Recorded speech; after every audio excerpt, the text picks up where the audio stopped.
Hello കൂട്ടുകാരെ, ഇപ്പം നമ്മൾ നോക്കിക്കൊണ്ടിരിക്കുന്ന ക്വസ്റ്റ്യൻ പേപ്പർ LDC ബൈ ട്രാൻസ്ഫറിൻ്റെ ക്വസ്റ്റ്യൻ പേപ്പറാണ്. 4ാമത്തെ ഭാഗമാണ് ഇന്ന് ക്ലാസ്സിൽ ഡിസ്കസ് ചെയ്യുന്നത്. അത്യാവശ്യം നിലവാരമുള്ള ചോദ്യങ്ങളാണ്. എല്ലാവരും ശ്രദ്ധയോടെ പഠിക്കുക. ഇന്നത്തെ ആദ്യത്തെ ചോദ്യം, പഞ്ചവത്സര പദ്ധതികളുടെ പൊതുവായ ലക്ഷ്യങ്ങളെ സംബന്ധിച്ച പ്രസ്താവനകളിൽ ശരിയായവ ഏത്? GDPയുടെ വളർച്ചാ നിരക്കാണ് സാമ്പത്തിക വളർച്ച. സമ്പദ് വ്യവസ്ഥയുടെ നവീകരണം എന്നാൽ ഇറക്കുമതിയിലുള്ള വർധനവാണ്. വീക്ഷണഗതിയിലുണ്ടാകുന്ന മാറ്റമാണ് സ്വാശ്രയത്വം. നീതിയുടെ അഭാവത്തിൽ സാമ്പത്തിക വളർച്ച നിരർത്ഥകമാണ്. ഓപ്ഷൻ വായിക്കുമ്പോൾ നമുക്ക് മനസ്സിലാവും. പഞ്ചവത്സര പദ്ധതികളുടെ പൊതുവായ ലക്ഷ്യങ്ങളെ സംബന്ധിച്ച പ്രസ്താവനകളിൽ ശരിയായവയാണ് ചോദിച്ചത്. അപ്പം ഇവിടെ തന്നിരിക്കുന്നത് GDPയുടെ വളർച്ചാ നിരക്കാണ് സാമ്പത്തിക വളർച്ച. നീതിയുടെ അഭാവത്തിൽ സാമ്പത്തിക വളർച്ച നിരർത്ഥകമാണ്. പണരഹിത സമ്പദ്ഘടനയ്ക്ക് കാരണമാകാത്ത ഘടകം ഏത്? നേരിട്ടുള്ള ആനുകൂല്യ കൈമാറ്റം, ബാങ്കുകളുടെ ലയനം, നെറ്റ് ബാങ്കിംഗ്, ജൻധൻ അക്കൗണ്ടുകൾ. ബാങ്കുകളുടെ ലയനം ഘടകമാകുന്നില്ല. സാമ്പത്തിക നയപരിഷ്കരണ കാലഘട്ടത്തിൽ കാർഷിക രംഗത്തെ പ്രശ്നങ്ങൾക്ക് കാരണം ആകാത്ത വസ്തു ഏത്?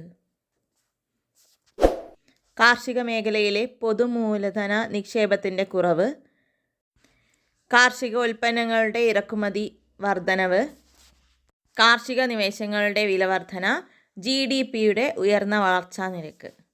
GDPയുടെ ഉയർന്ന വളർച്ചാ നിരക്കാണ് ഉത്തരമായത്. 19 താഴെ കൊടുത്തിരിക്കുന്നവയിൽ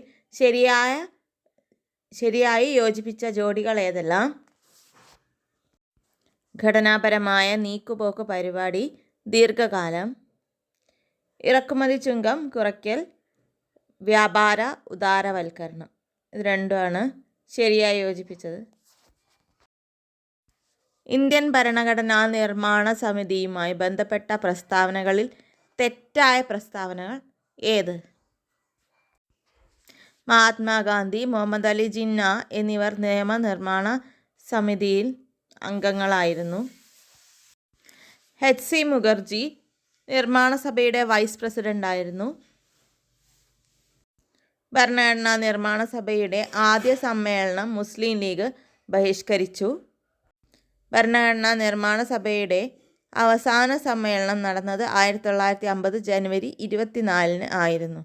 ഇതിലേതാണ് തെറ്റ് എന്ന ചോദ്യം. ആദ്യത്തത് മാത്രം.